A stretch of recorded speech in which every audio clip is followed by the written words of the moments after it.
வணக்கம். நம்மோட தொடர் எதிர்ப்புகளை மீறி எஸ்ஐஆர் பணிகள் தொடங்கிடுச்சு. மக்கள் நிறைய பேருக்கு எஸ்ஐஆர் பற்றி இன்னமும் முழுசாக தெரியல. இந்த நிலையில் எஸ்ஐஆரை திமுக ஏன் எதிர்க்கிறோம்னு விளக்கவும், நம்ம வாக்குரிமையை எப்படி பாதுகாத்து கொள்வதுன்னு வழிகாட்டவும் தான் இந்த வீடியோ. சரியான உண்மையான வாக்காளர் பட்டியல் தான் நியாயமான தேர்தலுக்கு அடிப்படை. எனவே வாக்காளர் பட்டியல் திருத்தம் செய்யப்படுறத நாம் எதிர்க்கலை. ஆனால் போதுமான கால அவகாசம் தராமல் எலெக்ஷனுக்கு சில மாதங்களே இருக்கிற நிலையில் இதை அவசரமாக செய்கிறது சரியாக இருக்காது என்பது தான் நம்முடைய நிலைப்பாடு. தேர்தல் ஆணையத்தோட கூட்டு சேர்ந்து வாக்காளர் பட்டியலில் பாஜக எப்படியெல்லாம் மோசடி பண்ணியிருக்குன்னு மக்களவை எதிர்க்கட்சி தலைவர் அருமை சகோதரர் ராகுல் காந்தி அவர்கள் பத்திரிகையாளர் சந்திப்பு நடத்தி ஏற்கனவே விளக்கியிருக்கிறார். மாண்புமிகு கேரள மாநிலத்தினுடைய முதலமைச்சர் பினராயி விஜயன் அவர்களும் மாண்புமிகு மேற்கு வங்கத்தினுடைய முதலமைச்சர் மமதா அவர்களும் கூட இந்த எஸ்ஐஆரை தீவிரமாக எதிர்க்கிறாங்க. நாமளும் எஸ்ஐஆர் அறிவித்தப்பவே இது சதின்னு உணர்ந்து எதிர்த்தோம்.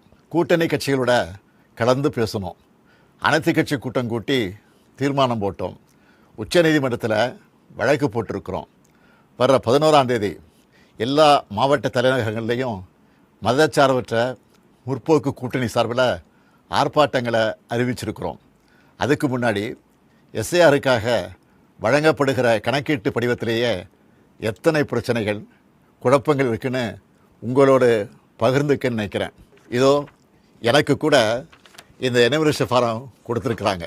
உங்களில் சில கையிலையும் இந்த ஃபாரம் என்னால் வந்து சேர்ந்துருக்கும்.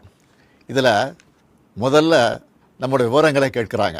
அதுக்கு அடுத்தபடியாக முந்தைய வாக்காளர் திருத்தப்பட்டியலில் உள்ள வாக்காளருடைய உறவினரின் பெயர் கேட்கப்பட்டிருக்கு.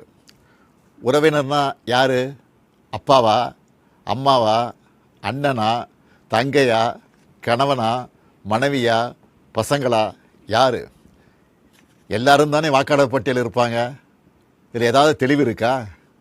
வாக்காளருடைய உறவினர் பெயர்னு சொல்லப்பட்டிருக்கக்கூடிய இடத்துல முதல்ல பெயரும் பிறகு வாக்காளரின் புகைப்பட அடையாள அட்டை எண் என்றும் கேட்கப்பட்டிருக்கு. மூன்றாவதாக மீண்டும் உறவினர் பெயர்னு கேட்கப்பட்டிருக்கு. முதல்ல யார் பேரை எழுதணும்? எந்த வாக்காளர் விண்ணப்பிக்கிறாரோ அவர் பெயரா அல்லது உறவினர் பேரா? சின்ன தப்பு இருந்தால் கூட தேர்தல் ஆணையம் அந்த படிவத்தை ஏற்றுக்காமல் வாக்காளர் பட்டியலிருந்து பெயரை நீக்கிற ஆபத்தும் இருக்குது. நினச்சி பார்க்கவே அச்சமாக இருக்குது. நல்லா படித்து அறிவார்ந்த பெரும் பொறுப்புகள் இருக்கக்கூடியவங்க கூட இந்த கணக்கீட்டு படிவத்தை பார்த்தா அவங்களுக்கு தலை சுற்றிடும். இந்த படிவத்தில் வாக்காளரோட புகைப்படத்தை அச்சிட்டு தற்போதைய புகைப்படத்தை ஒட்டணும்னு சொல்லப்பட்டிருக்கு. ஆனால் மாநில தேர்தல் ஆணைய அதிகாரி என்ன சொல்லுகிறார்? உங்களுக்கு விருப்பம் இருந்தால் ஒட்டலாம்னு அரசியல் கட்சிகள் கலந்துக்கிட்ட கூட்டத்தில் சொல்லியிருக்கிறார். இது இன்னொரு இடியாப்பு சிக்கல். ஒருவேளை ஃபோட்டோ ஒட்டலைன்னா என்ன நடக்கும்? வாக்குரிமை பறிக்கப்படுமா படாதா? தொகுதியோட வாக்காளர் பதிவு அதிகாரி, அதாவது இஆர்ஓ கையில் தான் இந்த முடிவு இருக்குது. இவங்க எல்லாரும் ஒரே மாதிரியான முடிவு எடுப்பாங்கன்னு சொல்ல முடியாது. இப்படி முதல் கோணல் முற்றிலும் கோணல் என்ற கதையாக எல்லா இடத்துலையும் குழப்பம்தான். இந்த நிலையில் எதிர்க்கட்சிகளை சேர்ந்த சில அதிமேதாவிகள் இந்த எஸ்ஐஆர் பணியை நடைமுறைப்படுத்துவது மாநில அரசின் பணியாளர்கள் தான், அப்புறம் ஏன் திமுக எதிர்க்கணும்னு புரிதலற்ற உண்மைக்கு புறமான விவரங்களை வச்சு பேசுகிறாங்க. ஒரு பணியாளரை தேர்தல் ஆணையம் தன்னுடைய பணிக்காக எடுத்த நொடியிலிருந்து அவர் தேர்தல் ஆணையத்துக்கு கட்டுப்பட்டு தான் செயல்படுவாரை ஒழிய மாநில அரசோட கட்டுப்பாட்டில் இருக்க மாட்டார். மக்களை திசை திருப்பினா போதும்னு தவறான தகவலை பரப்பக்கூடாது. என்னத்தையாவது பொய்ய சொல்லி எஸ்ஐஆரை எப்படியாவது நடத்திடலாமா, ஏழை எளிய மக்களுடைய வாக்குரிமையை நீக்கிடலாமான்னு எதிர்க்கட்சிகள் நினைப்பது வேதனைக்குரியது. எஸ்ஐஆர் தொடங்க நாளிலிருந்து களத்தில் இருக்கக்கூடிய நம்முடைய கழகத்தினரும் நிறைய பிரச்சனைகளை நம்ம கவனத்துக்கு கொண்டு வந்துட்டு இருக்காங்க. பிஎல்ஓக்கள் வர்றதில்லை, வந்தாலும் போதிய அளவு கணக்கீட்டு படிவங்களை கொண்டு வர்றதில்ல. ஒரு நாளைக்கு 30 படிவங்களுக்கு மேலே தர்றதில்ல. இந்த லட்சணத்தில் ஒரு தொகுதியோட இஆர்ஓ 3 லட்சத்துக்கும் மேற்பட்ட கணக்கீட்டு படிவங்களை இத்தனை குறுகிய கால அவகாசத்தில் எப்படி கொடுத்து வாங்குவாங்க? வாங்கினா வேலை முடிஞ்சுதா? அதுவும் இல்லை. அதை கடினமயமாக்கி ஒரு டிசம்பர் 7ஆம் தேதி வரைவு வாக்காளர் பட்டியலை வெளியிடணும். போகிற போக்கை பார்த்தா எப்படி இதையெல்லாம் செஞ்சு முடிக்க போகிறாங்கன்னு தோணுது.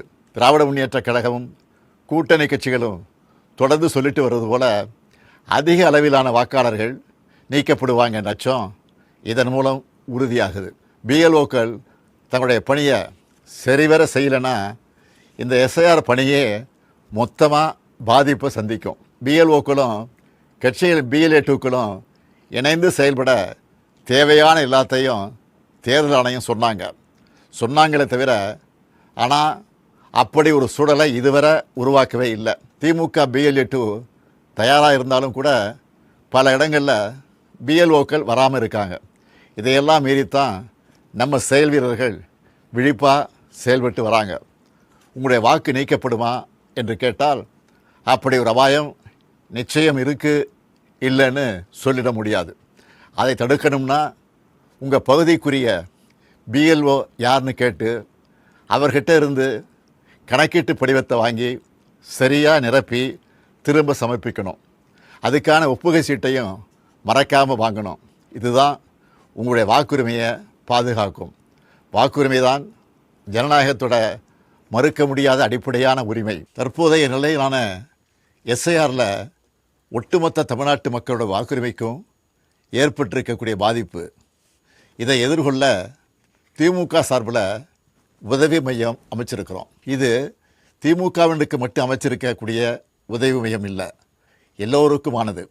அதனால் கழக நிர்வாகிகள் மட்டுமில்லாமல் எஸ்ஐஆரால் பாதிக்கப்படுற அனைத்து பொதுமக்களும் நாங்கள் அறிவிச்சிருக்கக்கூடிய 806542 200220 என்ற, மறுபடியும் சொல்கிறேன், 806542 200220 என்ற உதவி எண்ணை தொடர்பு கொண்டு உங்கள் சந்தேகங்களை தீர்த்துக்கலாம்.